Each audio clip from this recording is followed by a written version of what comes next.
Good afternoon, ladies and gentlemen. My name is Tyler Rohde. I sit down with comics and talk to them about comedy and various other things. All I ask of you is to like and subscribe, and let's get on with the show.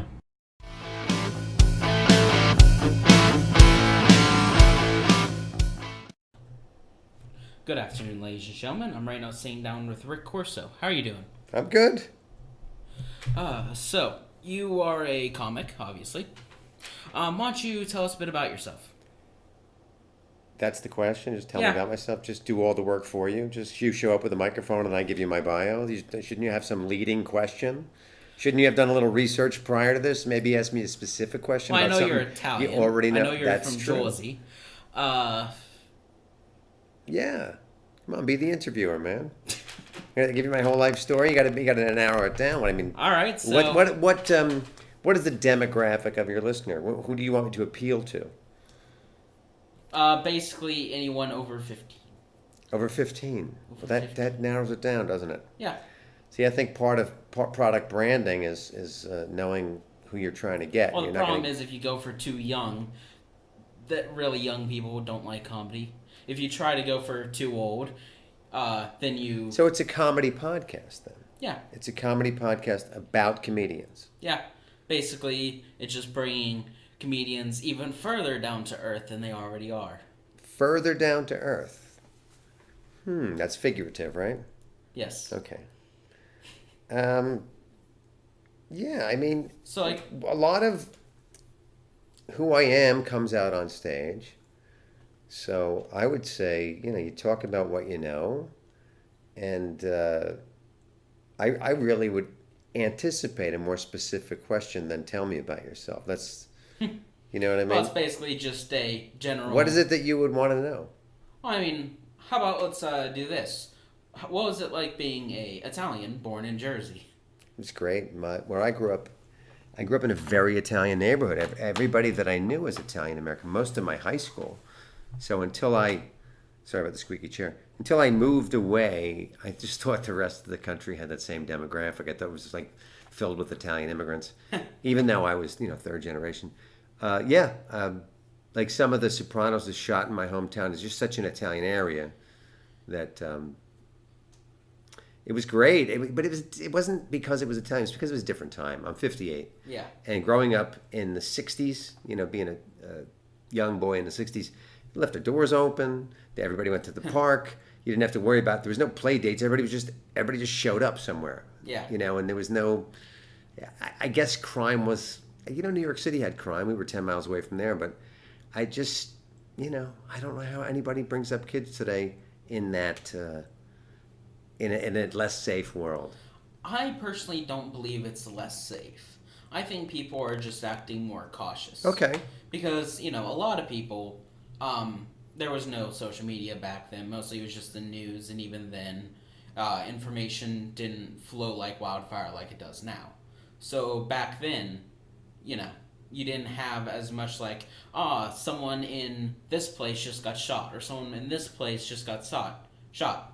You only knew about around your area. Yeah. Around your general area. Yeah, don't go And on now, 6th Street. Something weird happened there. Yeah, now you have all these parents That's hearing, true. Well, I'm glad you brought up social media because I think if you ask me what it was like growing up, I would say better because I didn't have the option of social media and I went out and we all went out and nobody, there was really 3 channels on television and there was, Sunday morning you'd be watching Abbott and Costello, but then you're out playing baseball or whatever. Everybody just wanted to be out. If it rained, there was nothing to do, Yeah. And now everybody's outside and they got their phone on and they're looking at the, whatever's not around them, but whatever they want to be connected to. I just feel, I guess, to answer the question most specifically, fortunate that I grew up in that time because we get to see this technology, all this great stuff that you're doing now, the podcast you're doing, all the social media, all that stuff that's now, but we also get to see it against a backdrop of comparing it to not having it. Yeah.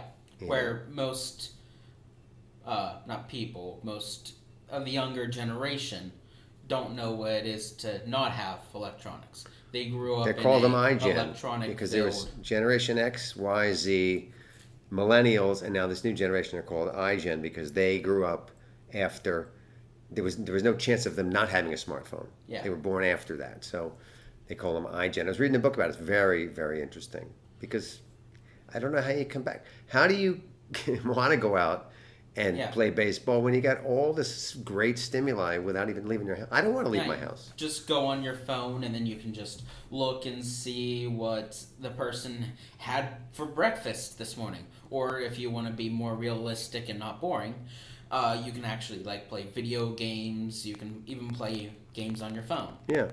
You just have, like you said, all this stimuli without going outside. Yeah. So for me, I just feel very lucky that even though my father died when I was young, I feel lucky that I had a pretty close family around. All the cousins and uncles and aunts all lived in the same area, and we had a support group. Yeah. So we were always together on the weekends, always going to relatives' houses and visiting, and I missed that. I mean, it lost itself in the next generation because my brother and sister, excuse me, both moved away. My brother moved to New Orleans. My sister traveled the world, and then I went to California, and then my mother passed away, and we all kind of came back to the East Coast. My brother's back in New Jersey. My sister's back in New Jersey, and I'm on the East Coast in Florida. So, yeah, it's it is what it is. Everybody has their path. Now, I'm originally from Pennsylvania, and it's weird for me to go from Pennsylvania in this, it wasn't really a city, more like a suburb almost, into going to down here where you have all these tourists, you don't know everyone, all that kind of stuff. How is it to go from your place in Jersey down to Florida?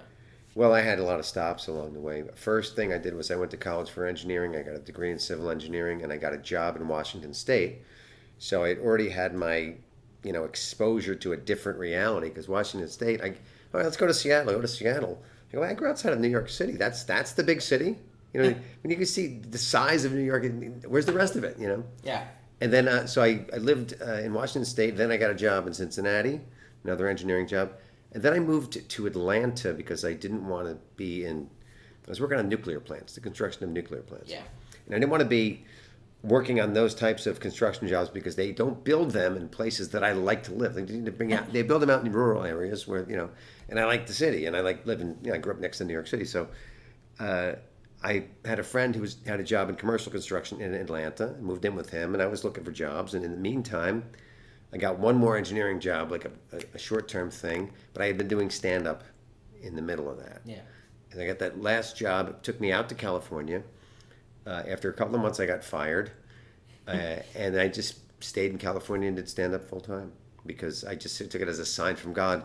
And when most people call up their parents and tell them they want to be a comedian, they got a lot. My mother went, "Oh, that's great." Just the opposite of what you would think. So I was 22 or 23, and I said, "That's it, no more engineering." I know I spent 4 years of college on this. I had a job. Maybe that's what it took to know I don't like it. Yeah. Now, of course, the comedy business is, it seems, with what I've talked to comics about, it's either a easy thing to get into or super hard to get into, depending on personality, your own personality, the ability to, just all these factors. I hate to go against the grain, but it's somewhere in the middle. No, it could be that anything. It's everything. It's hard. It's easy. Sometimes it's not. Yeah. Sometimes you get lucky. You got to do the work, keep your head down, and hope everything falls into place. If you focus on that, write joke, tell joke, get check, and just try to keep doing that. Everybody's always trying to live on the next page. They all want to be a sitcom star or this or that, and you see your friends doing well, selling screenplays, so you try doing that. I did that for 12 years. I wasn't good at it. The only thing that stood by my side is the ability to get up there and tell jokes and keep doing that for a living, because I tried all the other parts of it, the other parts of the show. Yeah. I did voiceover acting. I did a little bit of acting.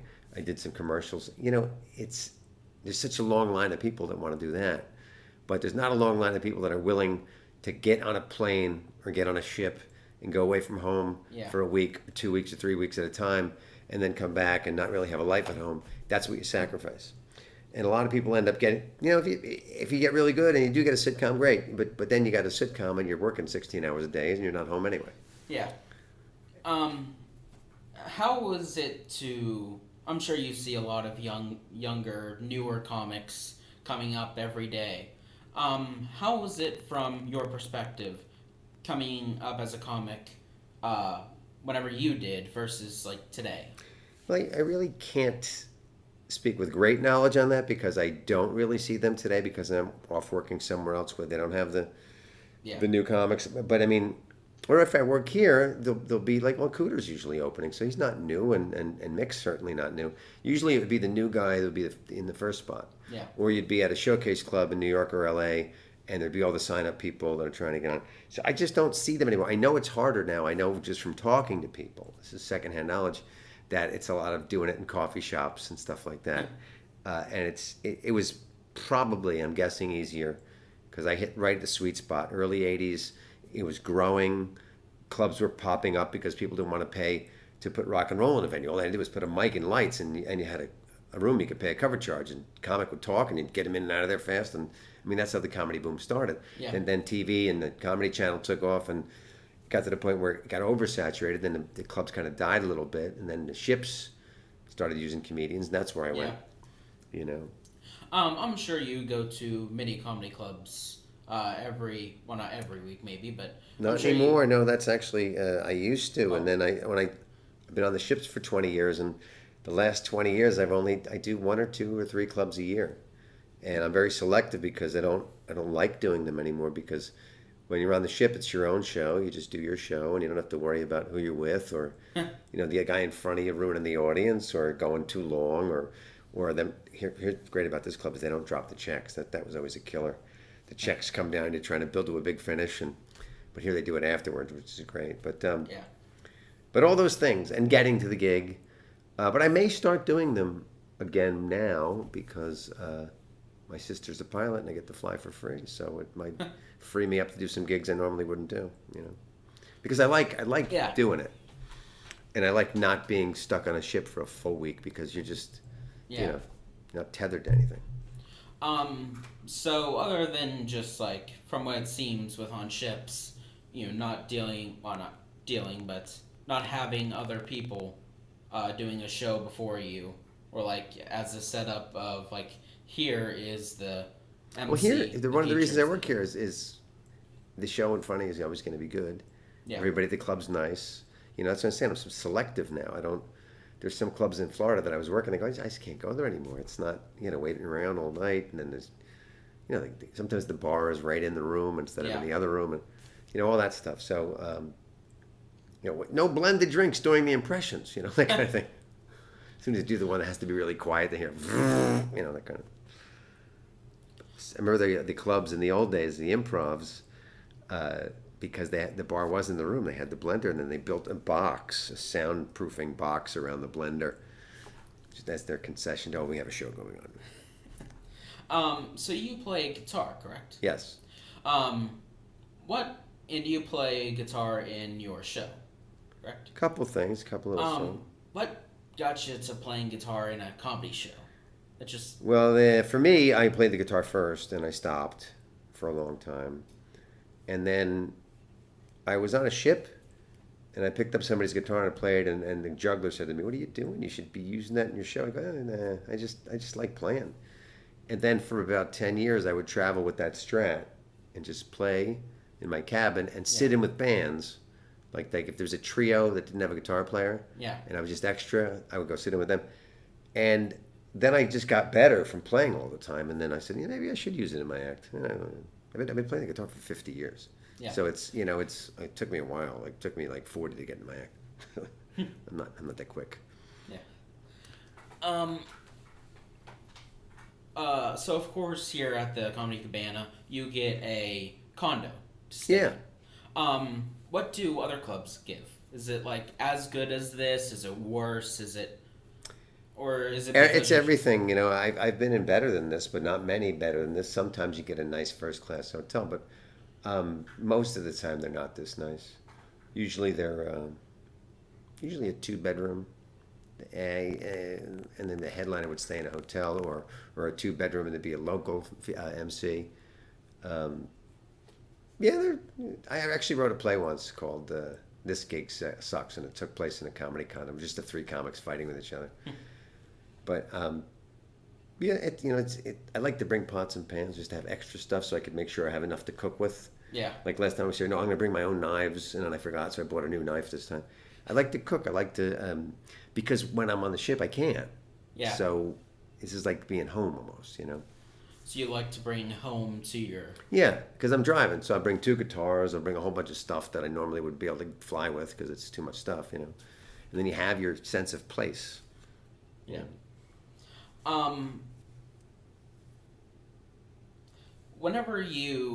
How did you get into comedy? Like, what just got, like, did a friend, like, hey, there's an open mic, why don't you do that? Or what actually got you into comedy?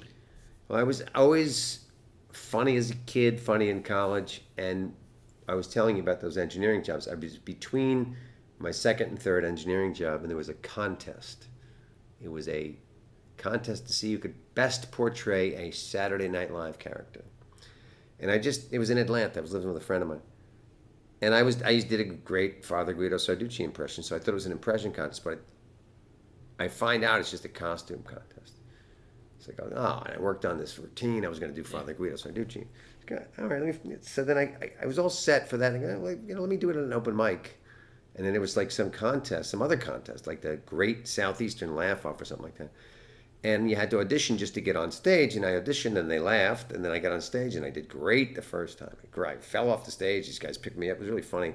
And then I got bit by the bug. You know, I did really well the first time, and then bombed like the next 20 times.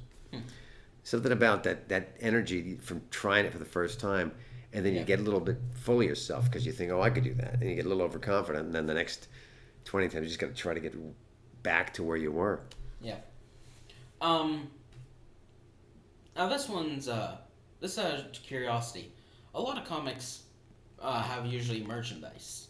I saw you didn't have merchandise, correct? I have CDs, but I don't sell them. I don't like doing it. Why not? Don't like it. I don't like feeling people. I like to greet people after the show without any implied obligation for them to buy anything. Yeah. You know, and the other night we had a family show with very few people, and I gave them all a CD. I've made my money back. You know, I got a closet full of them. I just hand them out. It's better to have the goodwill than to have to. You know, when I'm on the ship, you got to fill out these checks and here. You know, they already had a good time. They've laughed. They've eaten. Let them go home on a high. Don't make them throw another $10 or $20 down on your CD, which some of the stuff they just heard anyway. You know. Yeah. This is out of curiosity because this is one I haven't asked too many, and I always get a different question or a different answer every time. What is it like to go to a comedy club or comedy and have a feature or an MC that bombed, like just completely lost the crowd without naming any names or clubs? How do you come back from that? Well, you just have to go up there and you don't mention it. You just have to prove to the audience that the show from this point on is going to be, you know, handled competently. And however you do that, usually I just pretty much stick to my act and win them over by being funny if I can. If the guy was a guy that stuck to his act and bored them because he stuck to his act, then I try to talk to him. I try to do the opposite of what just went on. Yeah. I mean, that's, you know, what you can do. So of course you said you grew up in like the 70s, 60s, 80s, whatever. Born in 59, yeah, so I grew up in the 60s. Other than social media, all that kind of stuff, what was it like to grow up? Because I grew up in the 2000s and stuff like that. And it's, you know, just full of a whole bunch of people that if you say something, they're like, oh no, you just said that, or something like that. What? No. You knew what language was acceptable around your family, and you didn't use it. It's just no one. You know, people respected each other. I don't. You know, we were kids. Kids fight with each other and stuff like that, and make fun. But it was a great time. Did you ever see the show Mad Men? No, I didn't. Well, the kids in Mad Men, that's my age. So I was like, you know, the advertising guy, the John Hamm character. He would have been like my father's age, and I would have been the kids' age, because it was early '60s. Yeah. But it was great. It was a great time. Um, what do you, whenever you go to different clubs or go to the cruise and stuff like that, do you prefer flying, driving? I prefer taking an Uber, which is what I do most of the time when the ships are right out of Florida because I moved there on purpose so I wouldn't have to Yeah. travel. And the calculus that I used for that was if I lived in LA, which I did, and did ships for 10 years from LA, you got a day on each end of travel. That's just wasted. Yeah. So if you're doing 2 weeks in a row or 1 week in a row and you're doing, say, 25 weeks a year, just add 2 days. Say 1.5 days, because sometimes they're two together, to each one of those 25 weeks. 1.5 times 25 is what? 37. 37 days you're traveling and not getting paid for it. But when I get on the ship in Florida, I'm getting paid for every day I'm on the ship. Yeah. So, making a good income is in the margins there, isn't it? I mean, an extra 7 weeks worth of work you're going to get, Yeah. and it's totally worth it. Plus, living in LA, it's very expensive, so I got out of there. How do you deal with someone like on their phone in a show? Because do you like one comic I saw before just started like pointing them out that they were on the phone. Started almost like making jokes out of that. I always try to do the act first, and if that's really distracting to me, and I can't get over it, I'll say something, but I try to make sure it's something that's distracting to me that the audience is distracted by also. Otherwise, I'm this guy like, why aren't you doing your act? It shouldn't bother you that much, you know? Yeah. So some people just you can't avoid. They want to be a center of attention, and you just have to, you have to deal with it. So I had a girl sitting in the front. This is a club in Florida, in the front, very small house, right in the. I mean, like the seat 2 feet away from me. Tattoos all over her body, very short Daisy Duke shorts, tank top, tattoos all over her arms, talking on the phone, eating pizza. I mean, this is like she's asking me to make fun of her because she's like on display for the rest of the audience to show the comedian that she has no respect for the show. I'm doing everything but watch the show. Yeah. So she takes a bite of pizza, she puts it down, she's talking on the phone. She hangs it up. I go, oh, good. Babysitter? She goes, yes. I go, okay. Is there, and I just pretend to be flirting. Is there a mister? She goes, no, he was killed by a drunk driver. I go, that's not true. And I went right into my, it says, no way, it's true. Nobody would say that. Yeah. She was trying to mess up the show. I mean, as soon as she said that, I knew exactly what was going on. Yeah. She was trying to get, I go, that's not true. And I went right into my act and I ignored her for the rest of the show. And the crowd loved that I ignored her. She just slinked away at a certain point. Too many people that come to comedy clubs wanted to. I heard last night, actually, it was either last night or the night before after one of the shows. Does anybody know where a good karaoke bar is? They want to be part of the show. They came to a show that they wanted to be part of, and if the comedians don't do enough interacting with them, they got to go out to karaoke because it's well then just go to karaoke then. If you want to, we've done this for 35 years. We know what we're doing. You're not gonna bring better jokes than the pay people that are getting paid for. Why you got to make it about you and ruin it for everybody else, and that's what you just have to avoid is letting somebody do that. Yeah, because I once saw of course I see a bunch of shows because I work at the club, and the one lady just kept interrupting the comic over and over, and then after the show, whenever they were greeting, saying goodbye, she said, "Oh, I'm sorry. I was just trying to give you some material, something." And I'm like, this person has probably an hour's worth of material.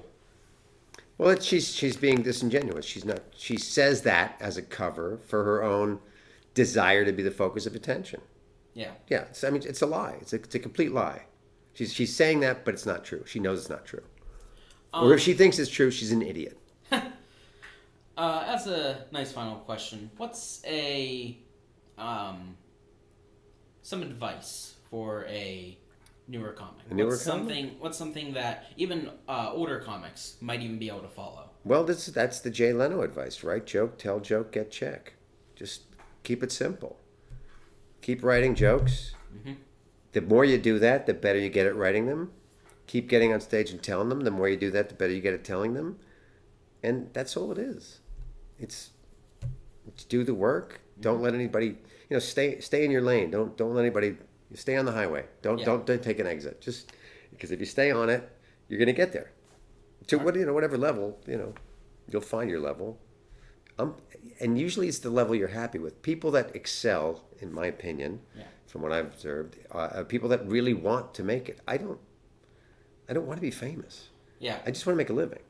And the people that really, it's deep down and whatever insecurity, whatever it is that drives them, and some of them it's not insecurity. Some of them just really, like Kevin Hart, works really hard, and the guy makes a lot of money. Yeah. But it's not because he's insecure. He just wants to work hard and wants to, Gaffigan too. Jim Gaffigan's a great comedian because he's got a great work ethic. He's always writing and doing and. Yeah.